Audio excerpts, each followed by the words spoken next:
گا انشبا فاطمہ کہ وہ تشریف لائے اور جشن آزادی کے حوالے سے اپنے خیالات کا اظہار فرمائیں۔ میں پیڈاگوجسٹ کالج کے جو سربراہ ہیں جناب سید علمدار شاہ صاحب، ان کو خوش آمدید کہتا ہوں۔ انجمن تاجران کے اہم رکن جناب حاجی خالد صاحب، ان کو خوش آمدید کہتا ہوں، اور ہمارے سابق کونسلر بزرگ جناب ملک منظور حسین صاحب کو بھی خوش آمدید کہتے ہیں۔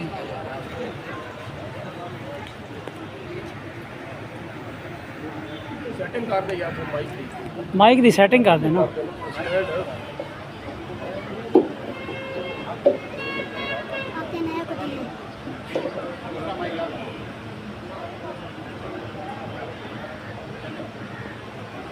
خودی کو کرے بلند اتنا کہ ہر تقدیر سے پہلے، خودی کو کرے بلند اتنا کہ ہر تقدیر سے پہلے، خدا بندے سے خود پوچھے بتا تیری رضا کیا ہے۔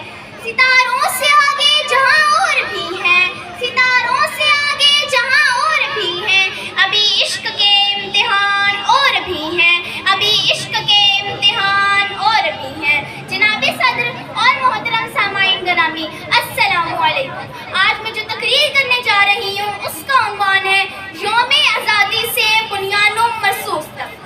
جناب صدر، جب بھی میں 14 اگست پر جھنڈے لہرا رہی ہوتی ہوں، خوشیاں منا رہی ہوتی ہوں، تو میری نظروں کے سامنے خوشیوں کے دن کے بجائے ایک دکھ بھرا دن آ جاتا ہے۔ وہ دن جب مائیں اپنے بیٹوں کو شہادت کے لیے بھیج رہی ہوتی ہیں، اور وہ بیٹے جو خوشی خوشی شہید ہونے جا رہے ہوتے ہیں، وہ بچے جن کی اسکول جانے کی عمر ہوتی ہے اور وہ صرف ہاتھ میں جھنڈا لیے شہید ہوتے ہیں۔ جناب صدر، آج کا دن کوئی عام دن تو نہیں ہے، یہ تو اس قربانی کا دن ہے جس کی قیمت لفظوں میں نہیں بلکہ آنکھوں کے آنسوؤں اور دل کے درد میں سمجھی جا سکتی ہے۔ ہم خوش نصیب ہیں کہ ہم آج آزاد فضا میں سانس لے رہے ہیں، لیکن یہ آزادی ہمیں یوں ہی نہیں ملی، اس کے پیچھے وہ خواب تھے جو اقبال نے دیکھے، وہ جدوجہد تھی جو قائد نے کی، وہ قربانیاں تھی جو ماؤں، بچوں اور جوانوں نے دی۔ ماؤں نے اپنے جگر کے ٹکڑے لٹا دیے اور بچوں نے اپنا بچپن ہی کھو دیا۔ پھر یاد کریں وہ دن جب 1948 میں جنگ ہوئی، 1965 کی جنگ، 1971 کا دکھ، کارگل کا مارکا، اور اب 2025 کا مارکا حق بنیانوں مرصوص۔ کتنے ہی بیٹے مٹی میں سو گئے اور پاک فوج کے کتنے ہی جوانوں نے اپنا خون دے کر اس مٹی کو سنوارا۔ اس ملک کی بقا کے لیے جب بھی ضرورت پڑی، ہماری فوج سرحدوں پر چٹانوں کی طرح مضبوطی سے کھڑی رہی، بس اسی لیے کہ یہ پرچم سرخ نہ ہو، سبز رہے۔ لیکن افسوس، آج ہم ناشکری کرتے ہیں۔ ہم وہ قوم ہے جن کو آزادی پلیٹ میں رکھ کر ملی ہے، نہ خندقیں کھودنی پڑی، نہ پہاڑوں میں چھپ کر لڑنا پڑا۔ ہم سکون سے اس آزادی کا جشن مناتے ہیں، لیکن کبھی سوچا ہے ان فلسطینی بچوں کے بارے میں جو آج بھی گولیوں کے بیچ آنکھیں کھولتے ہیں؟ کبھی سوچا ہے ان کشمیری کی بہنوں کے بارے میں جو آج بھی غیرت کی لاش اٹھاتی ہیں؟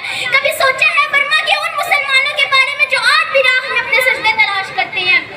وہ بھی ہم لوگوں کی طرح لوگ ہیں جو اس آزادی کے لیے ترس رہے ہیں۔ اللہ کا شکر کرو کہ اس نے ہمیں ایک آزاد ملک میں پیدا کیا، لیکن اگر اللہ نے تمہیں آزادی دی ہے تو اس کا مطلب یہ نہیں کہ تم ناشکری کرنے لگ جاؤ۔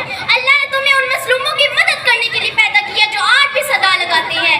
کیا کوئی ہے جو ہماری آواز سنے؟ بس تماشا دیکھ رہے ہیں ہمارا فرض تھا؟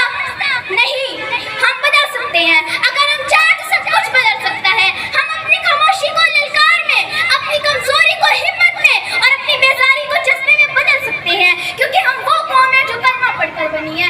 اگر ہم جاگ گئے تو دشمن کانپ اٹھے گا۔ تو آؤ ہم اپنی پہلی جنگ اپنے نفس سے لڑیں، اپنا پہلا وعدہ اپنے رب سے کریں، اور اپنی پہلی جیت اپنے سجدے سے شروع کریں۔ میں اس تقریر کے اختتام پر کچھ شعر کہنا چاہوں گی۔ نہ بکوں